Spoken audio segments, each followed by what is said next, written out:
வணக்கம் வணக்கம் மக்களே. இன்றைக்கி என்ன பண்ண போகிறோம்? தக்காளி குழம்பு, தேங்காய் பால் தக்காளி குழம்பு சூப்பராக இருக்கும். இது என்னென்ன இன்க்ரீடியன்ட்ஸ் பார்ப்போமா? தக்காளி, வெங்காயம், நல்லெண்ணெய், தேங்காய் எண்ணெய், மிளகாத்தூள், மஞ்சத்தூள், மிளகா போடாத கொத்தமல்லி பொடி, குழம்பு பொடி. ஓகேங்களா? ஆரம்பிச்சிடுமா? கொஞ்சம் தேங்காய் எண்ணெய், கொஞ்சம் நல்லெண்ணெய், வெங்காயம் வதக்குற அளவுக்கு போட்டால் போதும். கடுகு கொஞ்சம், உளுந்து கொஞ்சம்,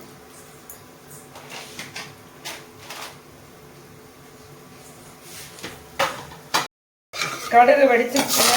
வெங்காயம் போட போகிறோம். வெங்காயம் வெந்துருச்சுங்க. தக்காளி போட போகிறோம். குழம்புக்கு தேவையான உப்பு போட போகிறோம். மிளகாத்தூள் போட போகிறோம். மஞ்சத்தூள் போட போகிறோம். வேறு என்ன பண்ண போகிறோம்? இதை வேக வைக்கணும். 2 சவுண்டு வச்சு வேக வச்சு அதுக்கப்புறம் வதக்கணும். நம்ம குக்கர் மூடியை திறந்து இந்த தக்காளியை நல்லா வதக்கணும். இந்த தக்காளி நல்லா வதங்கி எண்ணெயாக பிரிஞ்சு வரணும். இது தேங்காயும் முந்திரி பருப்பும் போட்டு அரைச்சி வச்சுருக்கோங்க. அது ரொம்ப டேஸ்ட்டாக இருக்கும் குழம்பு.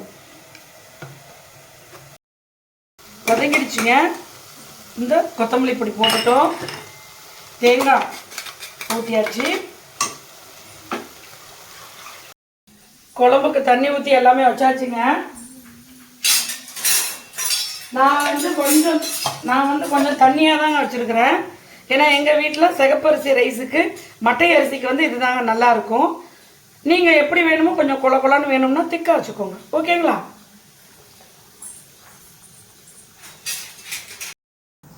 இதை பாருங்கள், குழம்பை ஓப்பன் பண்ணியாச்சு.